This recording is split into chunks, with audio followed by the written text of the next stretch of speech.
Familia, llega un nuevo capítulo de Te lo dice Pau para todos ustedes. La familia cubana que pedía humor, y qué mejor invitado que tener acá con nosotros que Nelson. Bienvenido a la familia cubana de Te lo dice Pau. Bueno, muchísimas gracias a la revista, a ustedes por tenerme en cuenta, por invitarme. Estoy, no sé, a su disposición. Nosotros ya estamos cubriendo la gran mayoría de los actores, humoristas de nuestro país que están ahora activos, que siguen trabajando, y por supuesto que todo el mundo pedía, oye Nelson, ¿por qué no está? Y ya está el momento en el que estás con nosotros. Ya sé que ha sido un recorrido largo porque creo que leímos que estudiaste diseño mecánico, una carrera así que nada que ver con el humor, aparentemente. Cuéntame cómo fue eso. Sí, eso fue lo que estudié, lo que pasa es que nunca lo ejercí. Me gradué, de ahí fui para una empresa. Primero trabajé como educador, era profesor en una escuela, en una secundaria básica. Después especialista en una empresa azucarera, un CAI azucarero. Y ya después comencé en el mundo aficionado y fui aprendiendo cosas, tuve buenos maestros, hasta que me llamaron en algún momento y me hice profesional y comencé, primero haciendo un poco de teatro, sí, y ya después sí, un poco ya más dedicado al humor. Claro, siempre sucede en el caso de los humoristas, hemos visto que es un factor común que comienzan haciendo cuentos o haciendo chistes, en tu caso haciendo teatro, siempre con grupitos de jóvenes aficionados en las casas de cultura. ¿Te pasó igual? Es lo mismo. Hacía teatro y hacía algo de humor, o un teatro que tenía que ver mucho con el humor también y eso. Y a partir de ahí me fui enamorando de la profesión, porque la actuación es algo que te va atrapando, ¿no? Y ya en un momento dado no pude más que decidir hacerlo ya a tiempo completo, y entonces renuncié a mi trabajo como especialista y ya tenía ya propuestas de cosas profesionales, y entonces acepté y ahí ya comencé a educarme, a formarme ya como con las cosas al menos elementales, en un principio, que necesitaba armas, herramientas que necesitaba para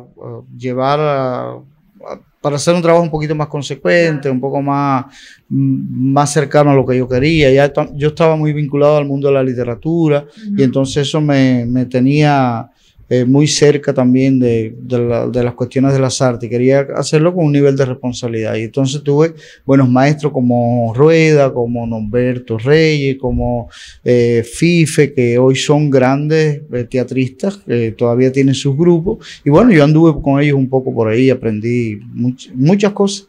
¿Cómo fue el momento en el que decidiste, porque por supuesto teatro de todo tipo, dramático, comedia, que decidiste que el humor te atrapaba un poco más, si lo decidiste? Yo creo que no fue una decisión así. Yo siempre un poco lo hice obras de teatro que tenían que ver con el humor, pero en un momento dado se frustró el proyecto teatral que había previsto, para el cual yo iba a escribir y todo eso, y entonces la opción que había, ya yo había dejado mi trabajo, ya estaba entre la espada y la pared. La opción que había era entrar al Instituto de la Música, pero como comediante musical. Esa era la opción, entonces entré. Fue cosa del destino. Sí, fue cosa del destino. Entré y empecé a hacerlo y la vida después me llevó al Centro Promotor del Humor, que ya sí estaba más cercano a la concepción del humor, pero ya más escénico. Claro. Me mencionabas el mundo de la literatura, que siempre has estado ligado, eres escritor. Cuéntame cómo nació este bichito de la literatura en Nelson. Nació primero leyendo. Yo aprendí a leer antes de ir a la escuela con mi papá. Y además, mira, yo soy de campo. De Granma, ¿no? De Granma, de la Sierra Maestra. Yo nací sin luz eléctrica, sin televisor, sin nada de eso. De hecho, yo vi televisión a los 15, 16 años por ahí.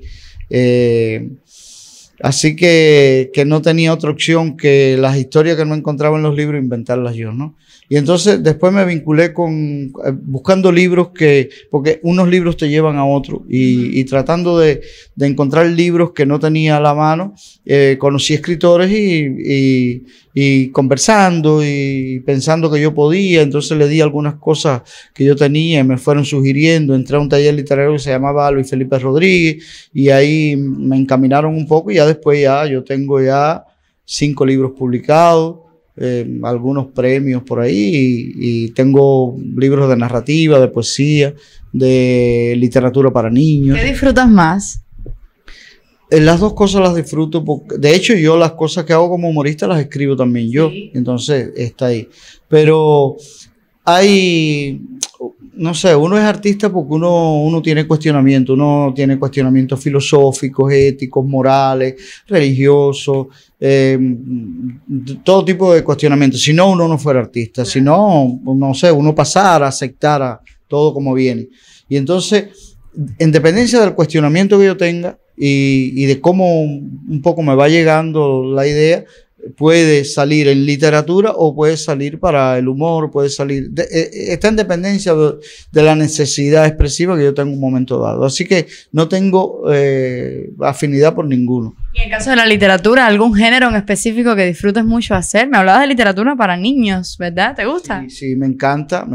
Yo tengo una novela para niños, se llama El País de los Pultos, y tengo un libro de poesía para niños que se llama El Mundo de los Ojos. La disfruto porque uno siempre va a ser niño, uno eso no lo deja nunca. Y cuentas un poco las historias que te hubiese gustado leer a ti cuando eras pequeño, me imagino. Quizás las que también, las que he escrito después, ¿no? Y parte, ya te dije, mi infancia fue linda porque fue una infancia de campo, entre caballos, vacas, animales. Una vida simple, pero muy bonita, ¿me entiendes? ¿Crees que eso influyó en ti, en la manera en la que piensas, actúas ahora? Yo creo que sí, porque quizás si hubiera tenido un tablet o hubiera tenido una computadora, no hubiera soñado tanto, ¿no? Porque todo hubiera estado más ahí al alcance de la mano. Yo tuve que soñar, yo tuve que jugar pelota solo, ¿me entiendes? Imaginarme los equipos y ir bateando yo solito porque no había más niños. Y imaginar historias y creer cosas y soñar. Decían que yo era un poco entretenido. A veces me mandaban a hacer algún mandado de alguna cosa, a llevar un recado, a buscar algo y entraba en mi mundo de fantasía y me pasaba de lugar y después me daba cuenta, caramba, si yo a donde venía era para tal parte. Entonces fui un niño así. Y cuando escribo para niños, lo escribo también por esa necesidad que uno tiene de regresar, ¿no? O de recordar cosas de la niñez. Tuve un abuelo materno que fue especial para mí porque era el hombre más juguetón, más gracioso que había, inteligente. Era analfabeto, pero era muy, pero muy inteligente para inventar historias, para inventarlas ahí, y eso quizás me fue atrapando desde niño. Y ese libro que tengo, El Mundo de los Ojos, tiene que ver mucho con las cosas de mi abuelo. Hay un poema que dice: mi abuelo tenía luces en el pecho y chocolate y miel en el camino, y tapaba los huecos del destino para que no entraran los duendes por el techo. A un trueno lo cortó con un helecho, la noche la guardaba entre cerrojos, y cuando el mundo se hacía muy estrecho, me regalaba el mundo de sus ojos. Ay, qué lindo, me recordó a mi abuelo. Bueno, eso era mi abuelo, eso era lo que mi abuelo me daba, sus ojos, el mundo que tenía, me inventaba historias para que me sintiera bien o feliz, y entonces de ahí también vienen esos libros míos, la novela mía para niños y jóvenes, ¿no? Que se llama El País de los Pultos, también tiene que ver con ese mundo mágico, surrealista, que yo viví de un pequeño niño que fue capaz de salvar a todo un mundo y esas cosas así. Digamos que fue una infancia feliz, de mucha creatividad, de soñar, de imaginar. Y eso, por supuesto, aportó mucho a tu carrera como escritor. Y ahora como humorista, que también escribes los propios monólogos que haces.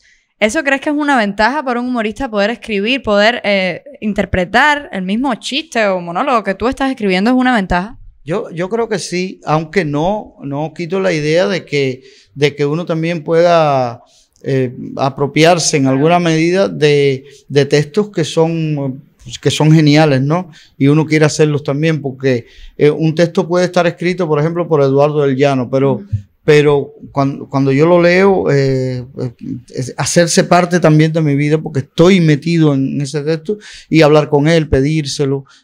Hay escritores que sobre todo le van mucho al humor, que uno puede estar tentado también porque ha leído cosas y decir, caramba, escríbeme algo, me gusta la manera en que tú escribes, está muy cerca también a mi pensamiento, pero es ventajoso poder hacerlo de uno, porque tienes la opción de que realmente cuando estás ahí, estás planteando es tu propia esencia. Yo creo que era Borges el que leí en alguna entrevista que le hicieron, que él decía, a mí me pueden quitar todas las peripecias o historias del Quijote, pero yo me quedo con el Quijote. Es decir, él amaba al Quijote, aunque le borraran esas historias, aunque esas historias fueran mentiras o aunque no las hubiera vivido, él seguía creyendo en el Quijote. Entonces el personaje es clave, el personaje es muy importante en la obra, en lo que tú planteas. Digamos un poco que llegas a la televisión a través del humor, o no fue por el arte dramático como tal de interpretar como actor, o fue directamente el humor. Fue a través del humor. Yo vine a un festival del humor en Aquelarre, sí, que es un festival nacional que Aquelarre que ha sido puerta abierta para todos los humoristas, todos los que han pasado por acá. Por favor, ha sido siempre gracias a la Aquelarre. Sí, y entonces yo vine de provincia, estuve en esa Aquelarre, las cosas que hice en esa Aquelarre gustaron, y de hecho fueron premiadas, y me aparecieron contratos de trabajo aquí, gente interesada en que yo trabajara, hiciera cosas aquí, y decidí hacer una temporada, pero que dentro de esa temporada, en algún momento, Doime a Dios y Antolín tenían un programa en la televisión, y les hacía falta alguien que escribiera, ya ellos sabían que yo escribía, y me hicieron la propuesta, le dije que sí y entré a escribir en la televisión, textos humorísticos en un programa. Y ya después, al poco tiempo, la propia vida, ya yo actuaba, ¿no? Y, fui ganándome el director hasta que logré que él me permitiera hacer un personaje. Hice el personaje y a la gente le gustó y ya me quedé en la televisión. ¿Recuerdas aquel primer personaje que interpretaste en la televisión? ¿Cómo era? ¿Era mujer, hombre? Porque sabemos que en todas las facetas. Era hombre, era un hombre muy serio, llenos de muchos conflictos, casi no hablaba, decía en todo el programa 2 o 3 textos, de 2 o 3 cositas, y la gente, porque no hablaba y porque era muy serio, la gente pensaba que yo no tenía dientes o algo de eso, y no se reía de nada, y que es bacán. Y ese fue el personaje que después se fue quedando en el imaginario popular, y ya a partir de ahí hice otros personajes por necesidad propia de la televisión. Yo estuve habitualmente en la televisión cubana actuando, escribiendo y liderando proyectos 14 años habituales. Después me contrataron para afuera, estuve alrededor de 3 años también escribiendo afuera y actuando. Y ahora, bueno, ahora no estoy en la televisión, pero sigo haciendo teatro serio, teatro humorístico, clubes, giras por ahí, a veces para afuera, a veces aquí dentro del país, sigo vinculado siempre al humor. ¿Has tenido la oportunidad de ir a Granma después de tanto tiempo, hacer alguito por allá en la zona, con los familiares, los amigos? Yo siempre voy, de hecho, ahora hace tiempo, no estoy haciendo, es decir, fui a Granma hace poco y fui a Guantánamo y estuve en casi todos los municipios montañosos de Guantánamo. Antes iba con más frecuencia, que quizás me era más cómodo, y iba mucho a las zonas intrincadas donde no va nadie. Hacía giras por el firme de la Sierra Maestra. Yo tuve una experiencia de niño. Te dije que yo soy de un campo, y a mi municipio, que se llama Pilón, que no era donde yo vivía, porque yo vivía en el campo, fue el circo ruso, que era el circo más grande. Yo era un niño, tendría 7, 8 años. El circo más grande que pudo conocer este país, además, las cosas más excepcionales. Y entonces mi papá no nos llevó, éramos 5 hermanos, no nos pudo llevar porque tenía responsabilidad de trabajo. Y yo tuve que conformarme con esas historias que me contaban los demás niños, de las cosas que habían visto, de un perrito que hacía no sé qué cosa, de un elefante, de unos payasos. Y tuve que imaginármelos a partir de las historias que me hacían los muchachos que sí pudieron ir. Y entonces, ya después que fui artista, cada vez que voy a una provincia, pido que me lleven. Y es un poco para compensar eso, que sabe Dios cuántos niños se enteran porque al final yo sé que soy una persona popular, una persona conocida. Se enteran quizá que yo si voy a Granma, actúo en Bayamo, y tendrán que imaginar, ¿y cómo será? ¿Y cómo será él? ¿Y cómo será un show de él? Y entonces no solamente niños, jóvenes, personas adultas, personas que no tienen acceso a esos lugares. Y entonces siempre pido que me lleven y voy y doy. Casi siempre doy más funciones para esas comunidades que las propias que voy contratado a darle. Y es una recompensa que la hago para mí. La hago porque es parte de mi esencia y de mi vida, ¿me entiendes? El día que no lo haga, me parece que me voy a sentir traicionado, ¿no? Traicionado con mi niñez. El mundo de mi niñez era un mundo muy sencillo, con solo saberme el trillo tenía el mundo a mis pies. El mundo cambió después cuando cambié de tamaño. Lo cierto es que cada año se hace el trillo carretera y ahora paso y no hay maneras de hallar el mundo de antaño. ¿Crees que eso te define, no? Eso, por ahí más o menos. Me siento muy identificado. Con la poesía, con la décima, con la literatura y con el arte que hago de alegrarle un poco la vida a la gente, eso. Otra de tus responsabilidades, si no me equivoco, es también con la Asociación Hermanos Saiz. ¿Tienes una conexión directa con ellos? ¿Qué tipo de trabajo haces con ellos? Si tienes algún cargo ahí. No. Yo fui presidente de la Asociación Hermanos Saiz en mi zona, allá en Pilón. La Asociación Hermanos Saiz es de los jóvenes. Ya cuando cumplí la edad límite de estar, entonces pasé y soy miembro de la UNIAC. Entonces no soy miembro de la Asociación Hermanos Saiz. No tengo vínculos ahora porque sobre todo ellos tienen proyectos que son mucho más cercanos a sus propuestas, ¿no? Estéticas, juveniles. Ya uno no es que se acomode, pero no sé, uno tiene otras propuestas también. De todas formas, si en un momento hubiera o se diera la posibilidad también, porque al final somos artistas todos, más jóvenes, más viejos, pero no, ahora no tengo vínculos. Una unión, apoyarse, ayudarse, hacer algo juntos, la unión con la asociación. Claro, mira, por ejemplo, estuve el año pasado de jurado del Festival Nacional de la FEU, que no es la Asociación Hermanos Saiz, pero sí había muchos miembros concursando y además en el jurado también. Entonces esos son vínculos que los da de momento una ocasión determinada. Vamos a hablar ahora de lo que muchos nos están preguntando. Deja que yo te cuente. ¿Cómo fue tu entrada con Flor de Anís? Deja que yo te cuente. ¿Cómo era tu vínculo con la creación del propio programa? Los aportes que hacías. Bueno, yo fui el creador del proyecto, ¿no? A partir de que la televisión me pidió una revista, cuando eso era Magda. Fue una petición que te hicieron de una revista. Sí, estaba Magda cuando eso era la jefa de la redacción dramatizada. Yo venía de musicales, porque yo siempre estuve haciendo humor, pero en los programas musicales, en la redacción musical. A Magda le hablaron, tenía esa idea de la revista, la iba a hacer Otto al final no pudo hacerlo por otros compromisos, no sé, y entonces estaba ya toda la factibilidad para una revista.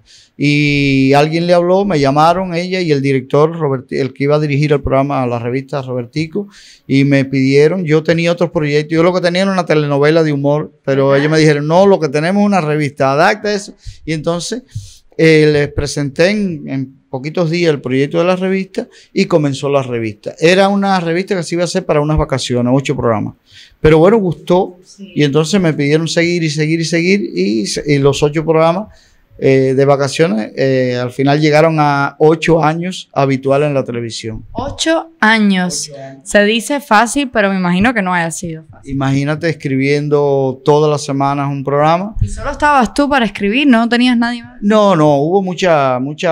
En un principio estaba un poco yo solo, pero ya después se incorporó Miguel Moreno, La Llave, que casi se echó a sus espaldas toda la parte del taller. Yo escribía la sección de la campiña, escribía la sección de Mentepollo, a veces escribía los talleres. Hubo otras personas que colaboraron como Telo, como Otto, gente que mandaba cartas con ideas y las elaborábamos.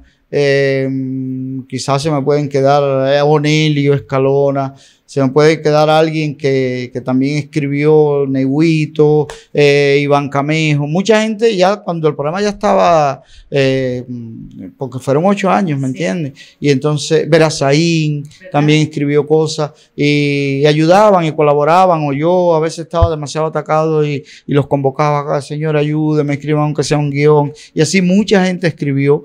Pero sobre todo yo lideraba esa parte de guiones y eso de acomodar. A veces me llegaba un texto de alguien, pero había que un poco acomodarlo a la psicología de los personajes, y eso sí siempre lo hice un poco. Y fue un programa que adoré, que quise mucho. Abrió las puertas a muchos humoristas también. Y lo que pasa es que en un momento eran 8 años. Uno se agota espiritualmente. También me apareció el contrato y yo quería probar cosas también. Quería probar mi humor en otro lugar, y entonces acepté ese proyecto. Estuve mucho tiempo. Ya cuando vine ya no valía la pena retomarlo. Y entonces ya estaba también el programa de Pánfilo, había cogido un vuelo, y entonces uno tiene que saber en los momentos que debe estar o no. Tengo otros proyectos que en algún momento se harán cuando haya quizá presupuesto, factibilidad, cuando a la televisión le interesa, porque la televisión también tiene su política editorial. En un momento dado le puedes interesar, en un momento dado está un poco abarrotado del tipo de humor que tú haces y no le puede interesar. Que la gente dice, no, que está censurado, que está... ¿Por qué no está? Deja que yo te cuente qué pasó, terminó de repente, no vuelve. No, deja que te cuente fue terminar fue una decisión mía y del colectivo, porque estábamos agotados, ya había mucho tiempo, ya los temas, y ya pasaban más trabajo. Y después no salió porque yo estuve mucho tiempo, es decir, fuera del país sin estar en el programa. Y ya cuando llegué de nuevo al país, ya estaba el programa de Pánfilo, que tenía también un poco ese corte de sátira política, social. Y entonces creo no era ni conveniente, porque no íbamos a tener 2 programas, en la televisión no iba a tener 2 programas con el mismo diseño, ¿me entiendes? Y entonces eso es lo que ha pasado, no es nada de censura. Yo sigo trabajando, sigo actuando, lo que en otros espacios. Claro. En algún momento pueda interesarle a alguno de mis proyectos a la televisión y se dará. Yo no mantengo mis buenas relaciones sin problema. En el caso del tiempo que estuviste fuera probando tu humor en otras tierras, otro público, ¿notaste el público distinto, los chistes, cómo eran más complicados para ti o no? No, era un problema de adaptarse. Por ejemplo, en Dominicana me pasó algo. El público en Dominicana no, yo siempre iba a pensar que iba a tener un público muy de cubanos, y entonces no iban los cubanos a verme. Entonces tenía que adaptar, iban muchos venezolanos, dominicanos. En Estados Unidos en Miami sobre todo, es una ciudad muy cosmopolita, y entonces son latinos. Sobre todo son cubanos todos, pero van muchos mexicanos, puertorriqueños, de casi toda América, que están allí, que han emigrado para allí. Y entonces es un poco ubicarte en contexto, en el espacio que tienes, en la atmósfera que se crea. Pero fue bien, pudiste aprender algo, viniste con experiencia. Y allí también hay mucha gente que es de aquí, sobre todo en la televisión. Yo estuve allí, y allá era peor, porque allá era diario, aquí era semanal, allá era diario, todos los días un programa y en vivo.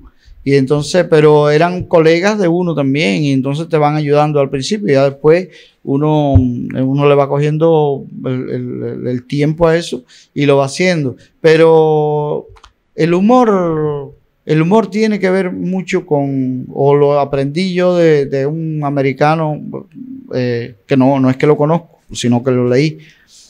Y decía en su libro, ve a las cosas más primarias del ser humano. Cuando tú vas a esas cosas primarias como el amor, la necesidad de triunfo, el dolor de la derrota, los hijos, las traiciones, las esperanzas de las personas, las proyecciones. Cuando tú vas a esas cosas, eso es en Japón, en Argentina, en Rusia. Lo que no vale es lo que es demasiado pequeño, demasiado local. Eso no se entiende. Hay cosas que son propias de Pilón que no tienen por qué entender en Pinal del Río, y somos el mismo país. Y entonces pasa eso. Cuando uno va a esas cosas esenciales, la necesidad de salvarse, la necesidad, el problema de la familia cuando coexisten niños, jóvenes, mayores, viejos, el problema de la edad, el problema de las incomprensiones de las diferentes etapas de la vida. Esos temas son los que normalmente, cuando uno tiene una propuesta de trabajo, ahora que me llamen de Argentina, y que digo, bueno, tengo que preparar las cosas que voy a llevar. Y imagínate un monólogo de toda mi lucha por conquistar una mujer, entonces empezar a buscar peripecias y las cosas que hice y buscar un final que sea muy sorprendente. Eso lo van a entender en Argentina y en Japón. Entonces, cuando uno ya ha tenido que enfrentarse a eso, ya tiene ese tipo de cosas que son específicas para eso. Si tengo que pasarme un año en Argentina, ya le cojo el golpe a Argentina, entonces ya también me meto dentro de sus temas y de sus conflictos, porque toda la sociedad tiene conflictos que son distintos. Y entonces eso es lo que pasa. El humor tiene y no solamente el humor, el arte. Las películas, las japonesas tú las entiendes aquí. ¿Por qué? Porque los escritores, ellos saben hasta qué punto van a hacer una película que es para llevar a cualquier parte, ¿me entiendes? Alguien que tenga un monstruo en la casa y tenga que salvarse.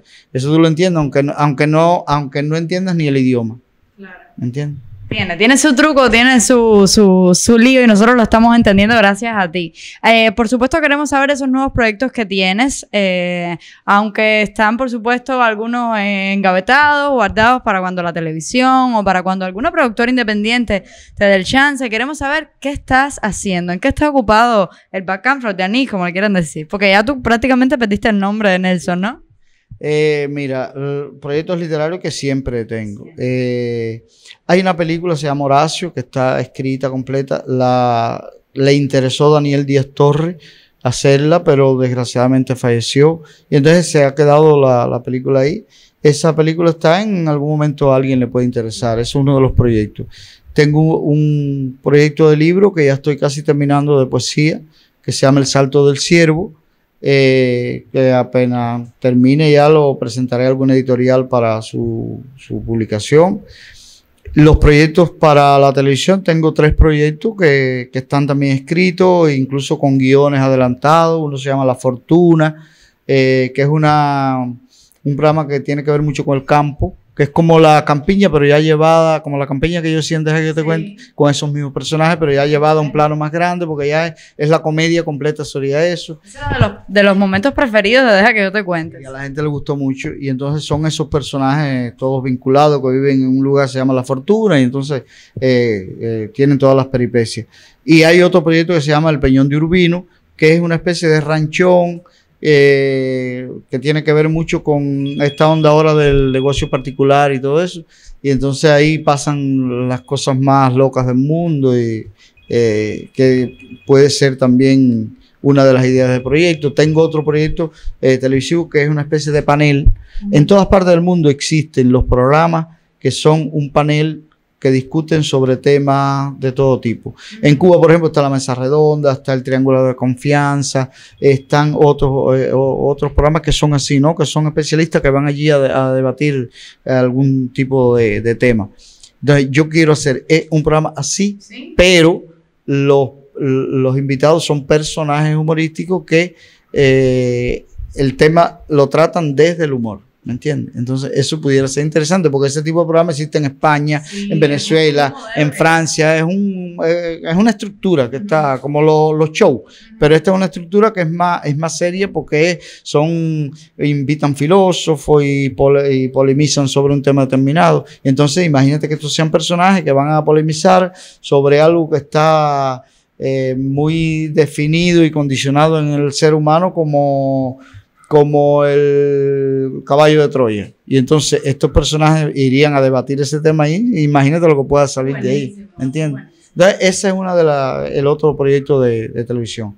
La película y el libro. Y lo otro son las cosas que estoy haciendo en los clubes, que sigo. Sí, sigues haciendo monólogos y eso, ¿es qué? Otro es una obra de teatro que se estrenó, que se llama Desnuda. Se estrenó en la Yaura 2, ya se hizo la temporada. Ahora hicimos una mini temporada en las vacaciones. Y en diciembre hay otra temporada con la obra. Es una obra de un español, una obra genial. Y la estoy haciendo con el grupo Aire Frío, al cual ya pertenezco.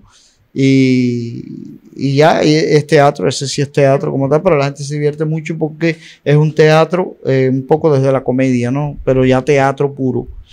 eso es lo que tengo ahora, la temporada de desnuda, en diciembre, y las cosas que van apareciendo por ahí. Seguro, estás bien ocupado, tienes un año bueno, esperemos que el año que viene sea mucho mejor para Nelson. Gracias de nuevo por llegar, por tomarte el tiempo de conversar en Te lo dice Pau. Y ahora te invito a que des un mensaje, un saludo, lo que quieras, a toda la familia cubana que nos ve de todas partes del mundo.